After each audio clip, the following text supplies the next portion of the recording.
there. So, you've accepted a teaching position here. Pity.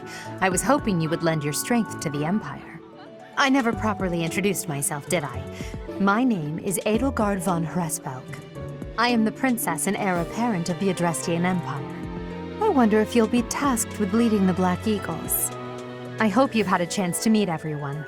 Would you like to know more about any of the Black Eagles? Me? Well, some think I'm a bit distant. Arrogant, even. But there's little to be done. One day, I must rise to become Adrestia's next emperor. What else? Well, it seems to me that we may have similar personalities.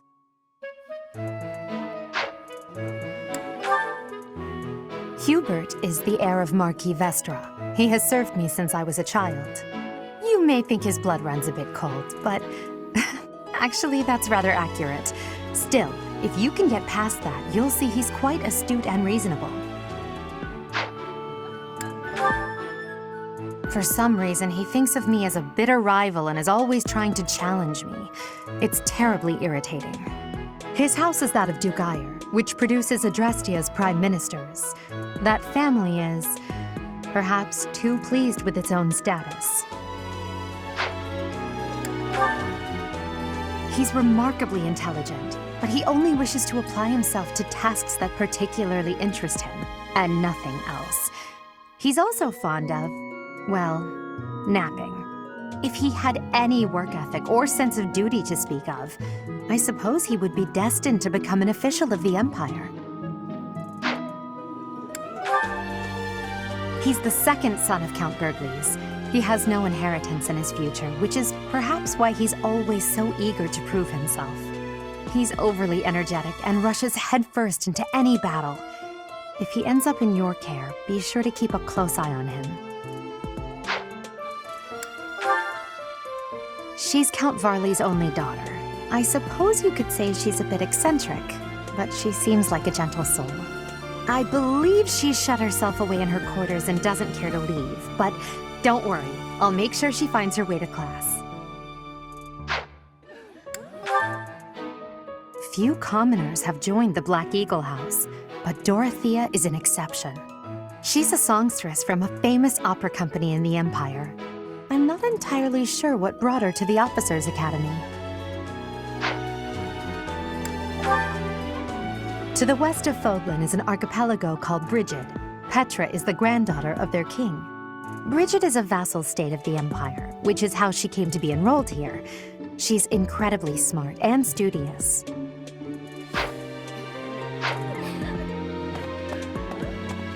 Pardon me.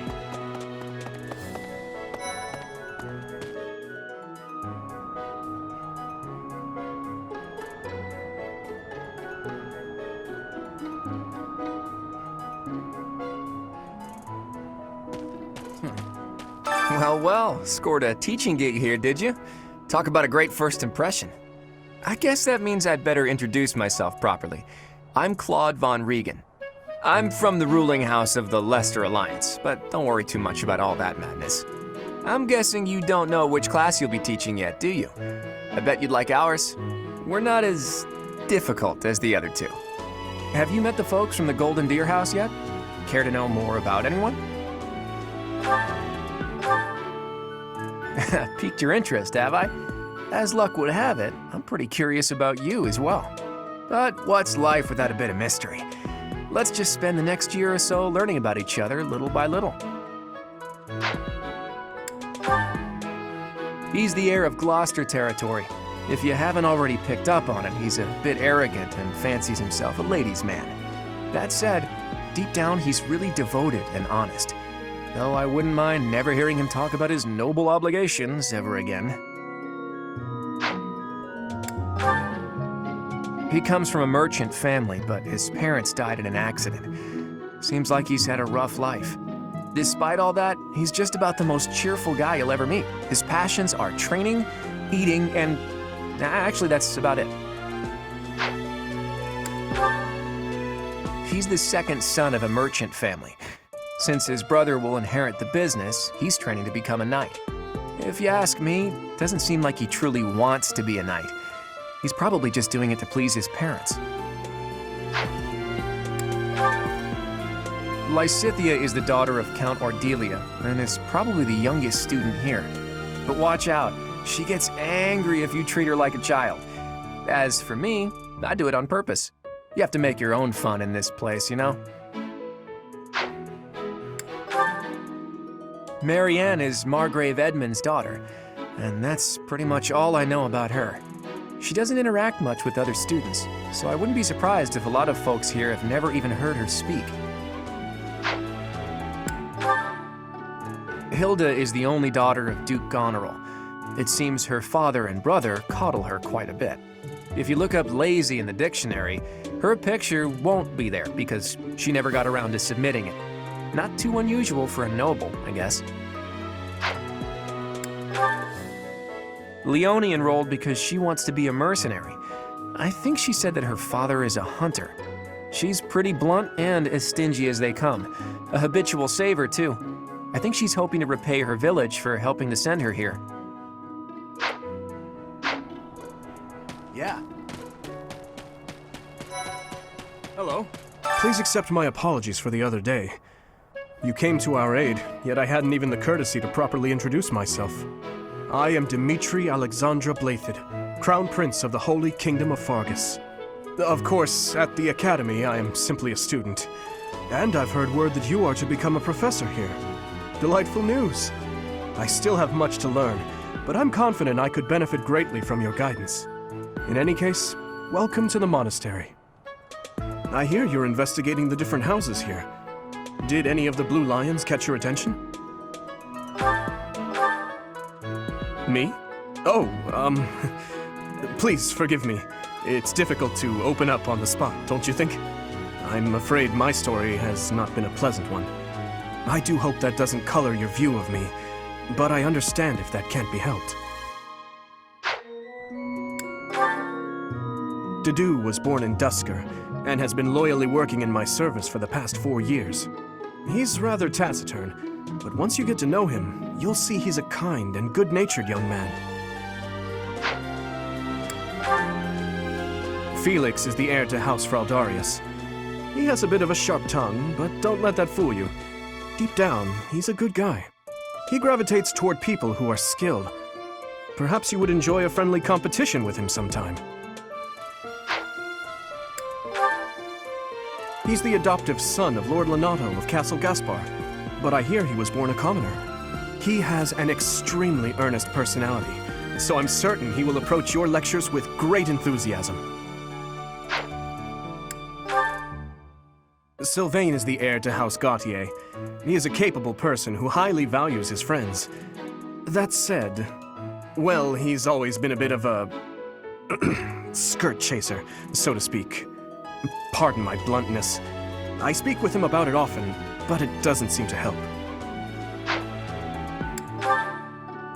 I hear she was born to imperial nobility, but a twist of fate brought her to the kingdom. She may seem carefree on the surface, but she's actually a kind soul who pays careful attention to everyone around her. Annette is Baron Dominic's niece. She is a talented student who scored extremely high marks at the Royal School of Sorcery. She's cheerful and hardworking. Brilliant, really. Though she can be a bit oblivious at times. I hear she caused an explosion in the kitchen last night. Ingrid is Count Galatia's daughter. She is also a childhood friend of Felix, Sylvain, and myself. She is diligent, industrious, and principled. In truth, she is more knightly than most knights you will ever meet. I appreciate your effort.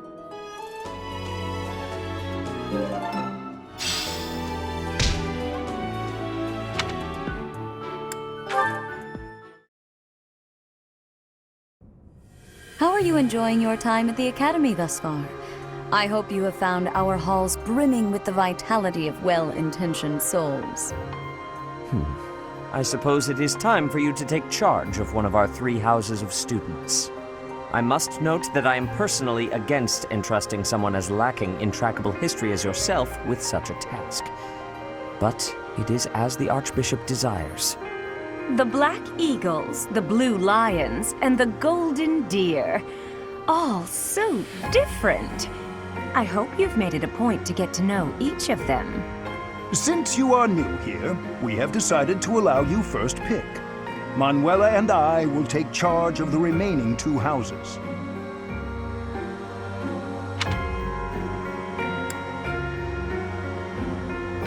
So you have chosen the golden deer led by Claude, correct? Your heart has made its choice then. All I ask is that you guide these open minds with virtue, care, and sincerity. They are all promising youths who bear the weight of Fodlan's future upon their shoulders. I hope you appreciate what an honor it is to lead them. Brother?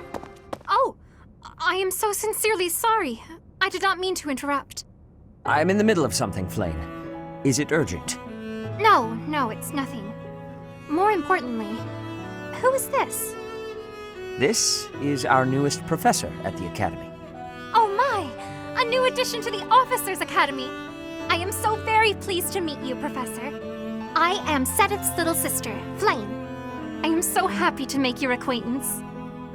Let us focus on the topic at hand. There is something you should be aware of. In a few days' time, there will be a mock battle between the 3 houses, intended to gauge the current progress of the students. We will be using this battle as an opportunity to ascertain your own abilities as well. Please do not disappoint the Archbishop. That is all.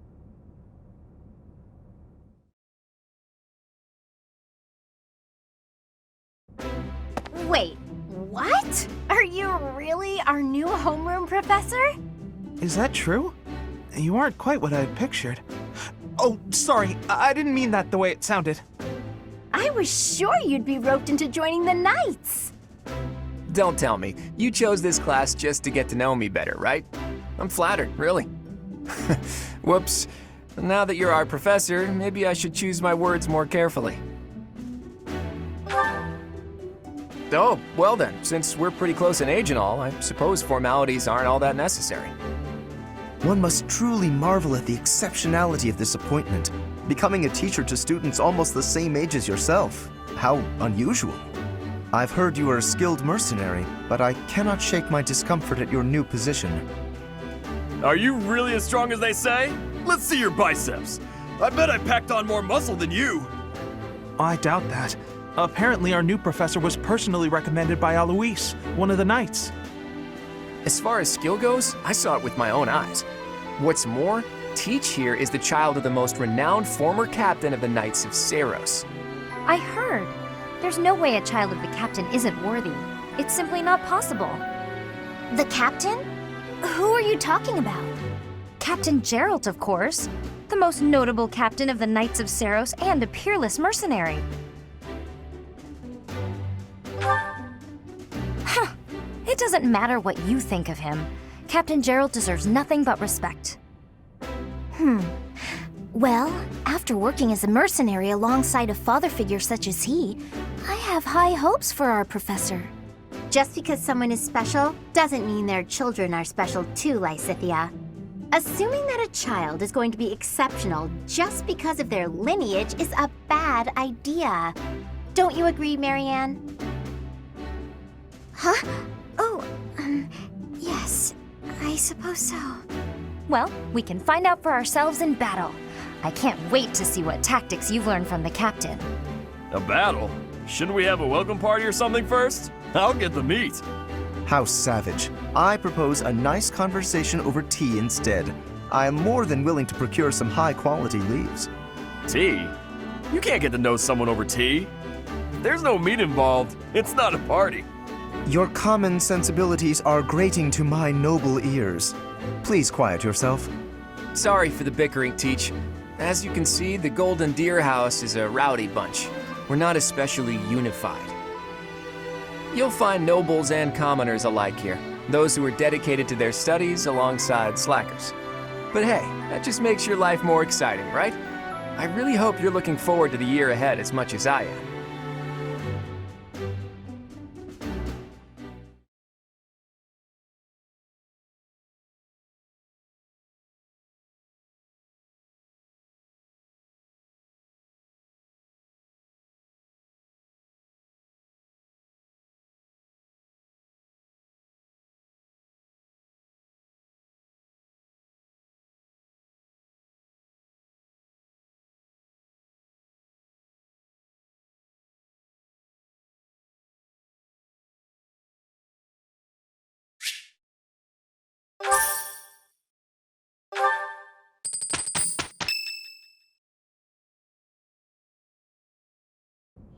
Say, while you're here, I'd like to use this device I designed to determine whether the power of a crest resides within you.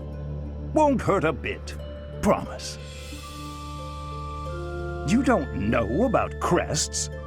Well, allow me to tell you everything, absolutely everything about them. Is your calendar clear?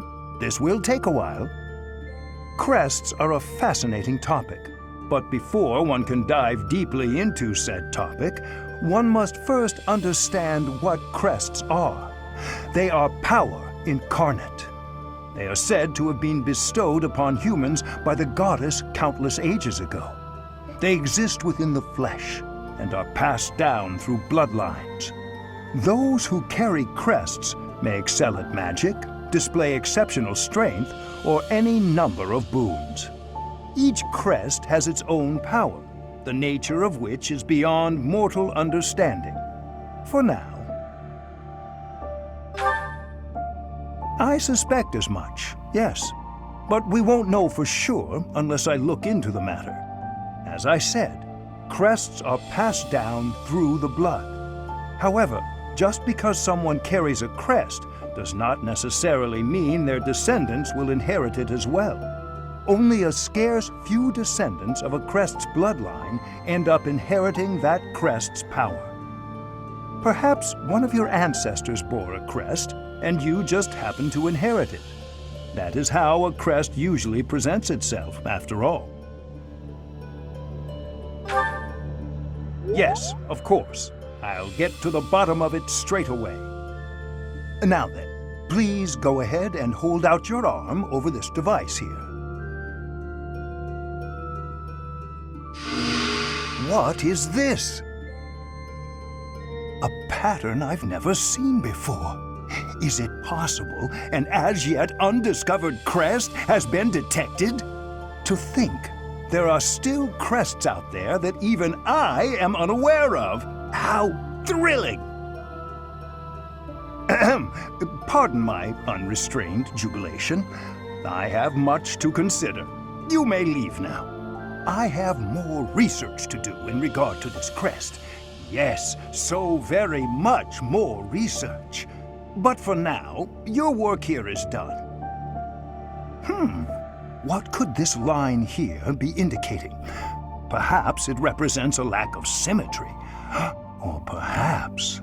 What in the world? Oh, I see. It may be connected to that, but to a greater degree than usual.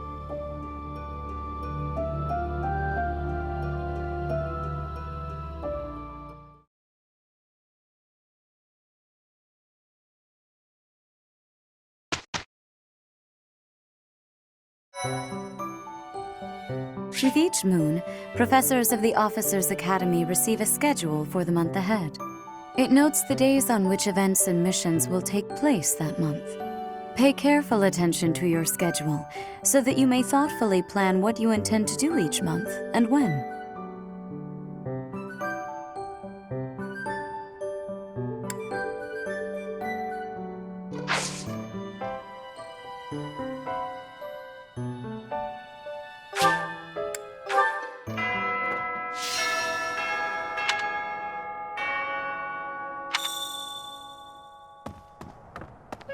So, Okay. yes. Okay. Did you hear the news, Teach? Looks like we're gonna have a good old mock battle between the houses. The Golden Deer House isn't exactly what you'd call an elite group just yet, so you may want to whip everyone into shape with some extra training. After all, competition is only fun if you win. To that end, I'd better prepare as well. You know, I was researching what it's like to live here long before I even enrolled. Want me to fill you in, Teach?